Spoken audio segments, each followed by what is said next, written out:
Hello everyone, let's start today's topic. आज हम यहाँ पे बात करने जा रहे हैं स्टैंडर्ड 12th कॉमर्स ओसी की। और हमारा चैप्टर नंबर 8 ऑलरेडी चल रहा था, that is regarding financial management. तो उसी के बारे में हम यहाँ पे अपना डिस्कशन आज कंटिन्यू कर रहे हैं। Let us start. जो टॉपिक पेंडिंग है that is from page number 87। Capital structure की बात हो रही है, ठीक है। कैपिटल स्ट्रक्चर का मतलब है कि हमारी कंपनी की जो कैपिटल होगी, उसमें जो पैसा होगा वो कहाँ से आएगा, कैसे आएगा, क्या उसका स्ट्रक्चर होगा, उसके बारे में एक बेसिक क्लैरिटी हमारे माइंड में होनी चाहिए। और उसी के बारे में यहाँ पे डिस्कशन हो रहा है। तो पहले थोड़ा सा इंट्रोडक्शन एंड देन टेक्निकलिटीज़।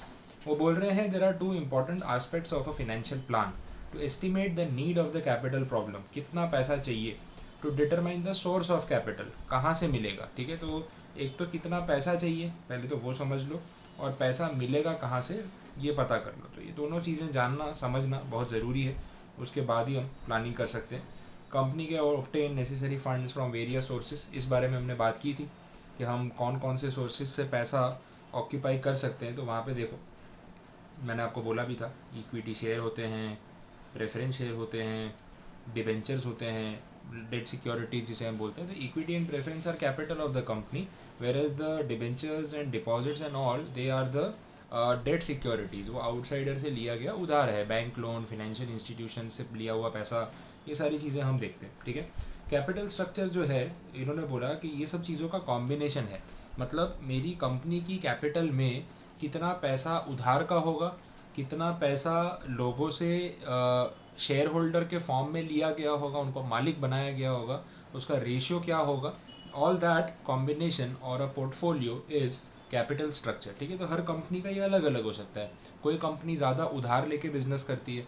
आजकल उधार लेके बिजनेस करना बहुत भारी हो गया है।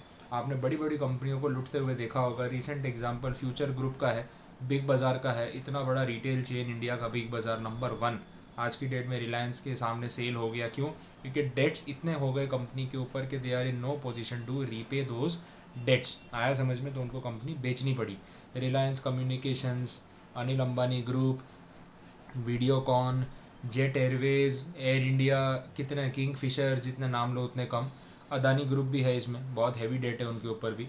तो डेट फ्री होने का आजकल ट्रेंड चलाया है रिलायंस ने, और बहुत सारी कंपनीज उस चीज़ पे फोकस कर रही है कि अपना डेट कम करो। तो आजकल उन कंपनीज में पैसा लगाना ज़्यादा सेफ है जिनके ऊपर डेट का बर्डन कम है, और वो अपने पैसों से ज़्यादा बिजनेस करते हैं, शेयर होल्डर्स के पैसों से ज़्यादा बिजनेस करते हैं, और बैंक के पैसों से नहीं। बिकॉज वे चुका नहीं पाते, इंटरेस्ट का बोझ बढ़ता जाता है और प्रॉब्लम्स क्रिएट होती जाती है, और एक बार चक्कर में फंसे बाहर निकलना मुश्किल। आगे बढ़ते हैं। डेफिनेशन दे रखी है, हॉगलैंड की डेफिनेशन है, जेस्टर्नबर्ग की डेफिनेशन है। मतलब वही निकल रहा है जो मैंने आपको बताया है। फाइनेंस रेज करना है तो कहाँ से करेंगे। कुछ कैरेक्टरिस्टिक्स देख लेते हैं। एक आइडियल कैपिटल स्ट्रक्चर कैसा होना चाहिए, उसके कैरेक्टरिस्टिक्स है। तो ये एक आंसर है पूरा आपके लिए। आप कोई गाइड प्रेफर करें तो भी इट इज़ ओके। आप टेक्स्ट बुक में से ऐसे आंसर टू आंसर पढ़े, मैं बोलता ही जाता हूँ कि ये एक आंसर बन सकता है, तो आप डायरेक्टली वैसे भी पढ़ सकते हैं। एक बार बड़ा आंसर आपने पढ़ लिया तो उसके अंदर से कुछ पूछेंगे तो आंसर करने में कोई परेशानी होनी नहीं चाहिए। तो obviously that is very simple. सबसे पहला बोला है सिंप्लिसिटी। कैपिटल स्ट्रक्चर इतना ईजी रखो, उसको एडमिन करना, उसको कंट्रोल करना सिंपल हो। अब बहुत वेराइटी ऑफ सोर्सेज से भी पैसा उठा लोगे तो मैनेजमेंट करने में कन्फ्यूजन, किसका इंटरेस्ट, किसका डिविडेंड, कब किसको कितना पे करना है, क्या रेट पे बात हुई थी। ओवर वेराइटी, ओवर डाइवर्सिफिकेशन नहीं होना चाहिए। प्रॉफिटेबिलिटी, ऑब्वियसली कैपिटल स्ट्रक्चर अपने उस हिसाब से रखते हैं कि हमें मैक्सिमम प्रॉफिट हो। मतलब ब्याज और डिविडेंड का जो कॉम्बिनेशन होता है, तो ब्याज तो ऐसा है फिक्स है, देना ही देना है। डिविडेंड सिर्फ तब देना है जब प्रॉफिट्स हुए हैं।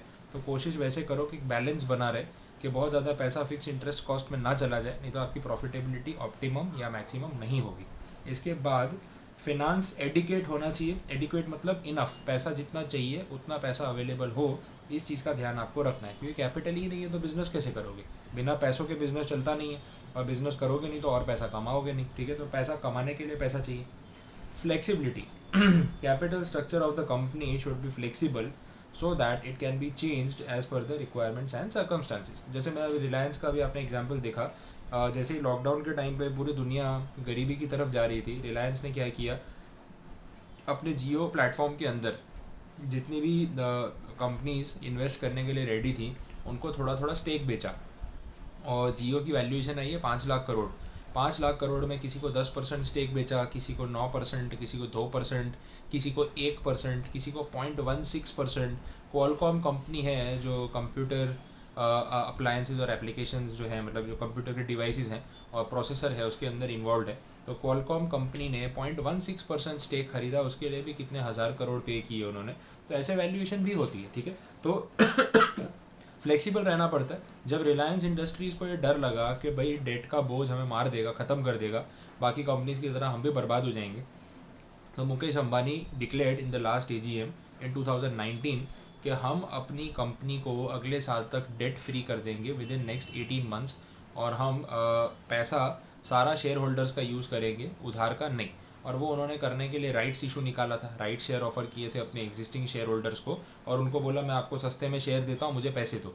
तो उन्होंने पैसे दिए, 53,000 करोड़ रुपीज़ वहाँ से बोरो हुआ, और ये इंडिया का अभी तक का हाईएस्ट राइट इशू बना कि भाई इतना पैसा कभी एक साथ किसी कंपनी ने अपने एग्जिस्टिंग शेयर होल्डर्स से बोरो नहीं किया। क्लियर। इसके बाद नेक्स्ट पॉइंट में इकोनॉमी की बात हो रही है। Various sources should be combined in such a manner so that the cost of capital is minimised. Cost of capital होता क्या है, पहले आप वो समझो। मैं आपको थोड़ा इसका एक अच्छा सा एक्सप्लेनेशन दे देता हूँ, what is exactly cost of capital. देखो, कंपनी चलाने के लिए चाहिए पैसा, पैसा मतलब कैपिटल। कैपिटल के कितने सोर्सेज हो सकते हैं वो हमने देख लिए। इसमें भाई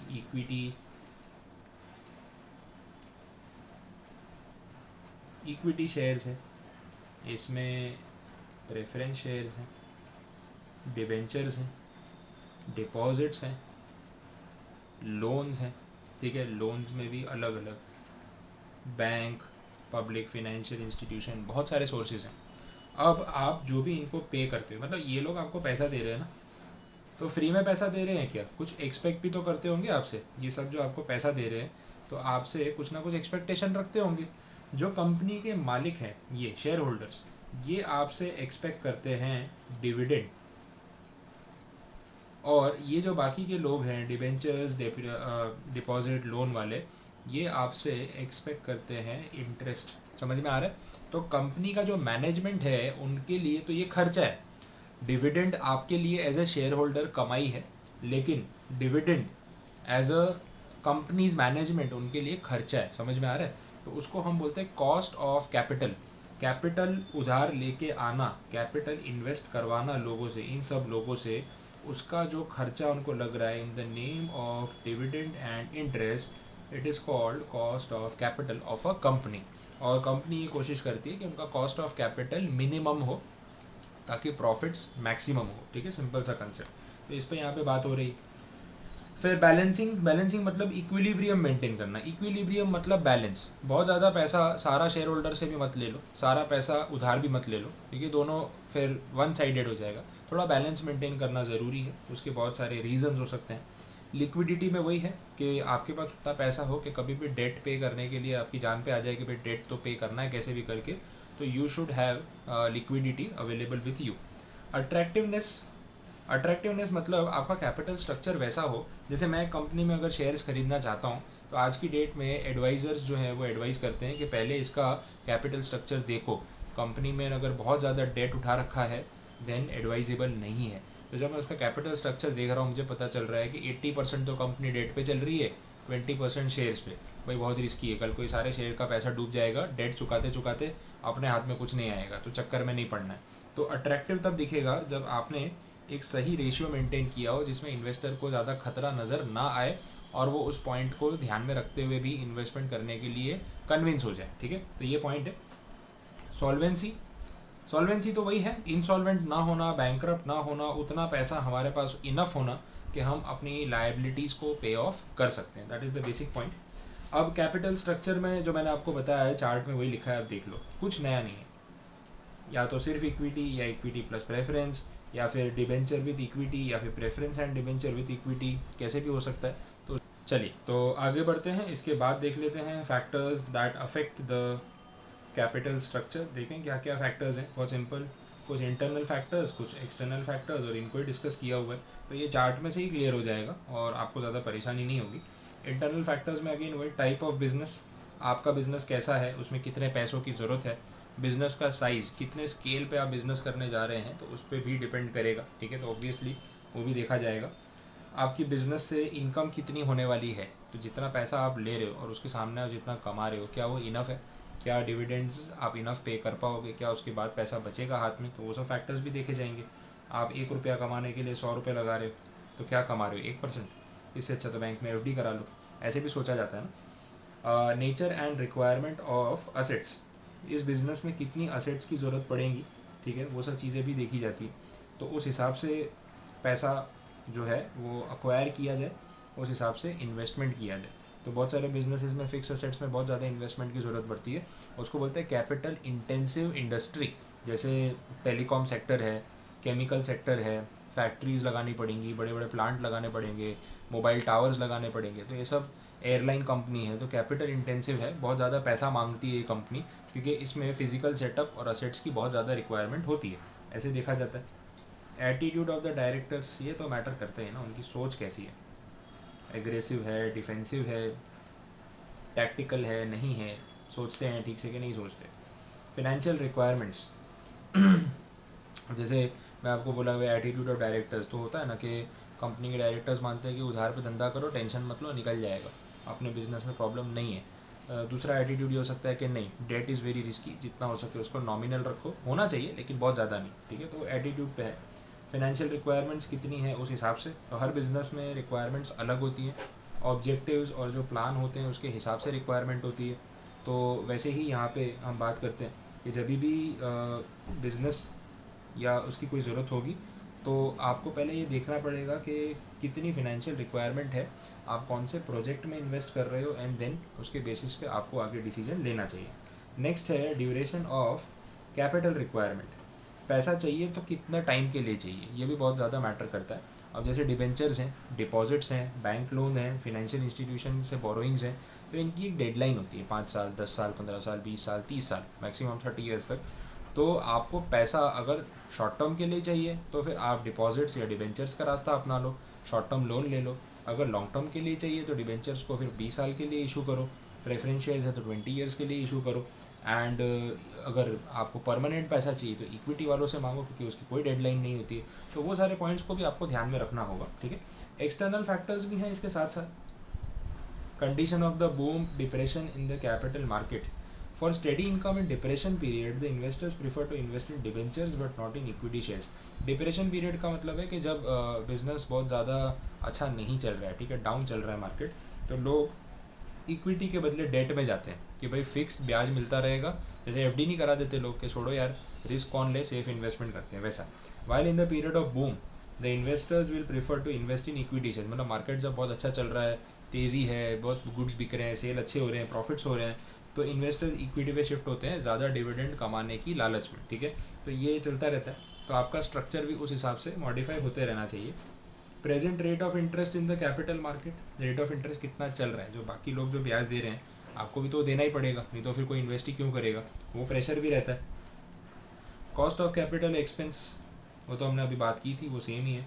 लीगल रिस्ट्रिक्शंस भी तो होते हैं, आप सिक्योरिटीज़ इशू करते हो, पैसा उधार लेते हो, तो ये इतना ईजी थोड़ी ना है, इसमें आपको सरकारी कानूनों को फॉलो करना पड़ेगा, RBI, सेबी, कंपनीज एक्ट, ये सब के रूल्स रेगुलेशन स्टॉक एक्सचेंज के रिगार्डिंग, ये सब फॉलो करने पड़ेंगे, फिर आप बोरोइंग कर सकते हो। टैक्सेशन पॉलिसीज़ का भी ध्यान रखना पड़ेगा, डिविडेंड डिस्ट्रीब्यूशन टैक्स है, या फिर इनकम फ्रॉम अदर सोर्सेज है, फॉरेन इन्वेस्टर्स के ऊपर क्या टैक्स कटेगा, TDS का पॉइंट आ जाता है, वो सब है। इंस्टीट्यूशनल इन्वेस्टर्स जो हैं, मैंने आपको बताया था कि एक एंटिटी, एक फर्म दूसरी फर्म में इन्वेस्ट करती है, दैट इज़ इंस्टीट्यूशनल इन्वेस्टर्स, तो उनकी टर्म्स एंड कंडीशंस फुलफिल हो रही है कि नहीं, इफ़ दे आर इन्वेस्टिंग, वो भी ध्यान रखा जाएगा। फॉरेन इंस्टीट्यूशनल इन्वेस्टर्स मतलब जो इंस्टीट्यूशनल इन्वेस्टर्स हैं बट इंडिया के बाहर के, तो RBI, FEMA, foreign exchange management और वो सब गाइडलाइंस भी उनके ऊपर एप्लीकेबल होती हैं, they have to work according to that, ठीक है। तो यहाँ तक आते आते अपना एक और पार्ट कंप्लीट हुआ, ठीक है, जो हमने कैपिटल स्ट्रक्चर के बारे में देखा। अब नेक्स्ट लेक्चर में हम वर्किंग कैपिटल की बात करेंगे, और वो पूरा टॉपिक उसी पे है, वर्किंग कैपिटल पे, एंड देन फिक्स कैपिटल उसके बाद आखिरी टॉपिक हमारा रहेगा, ठीक है। चलो, तो आज के लिए इतना रखते हैं, थैंक यू सो मच।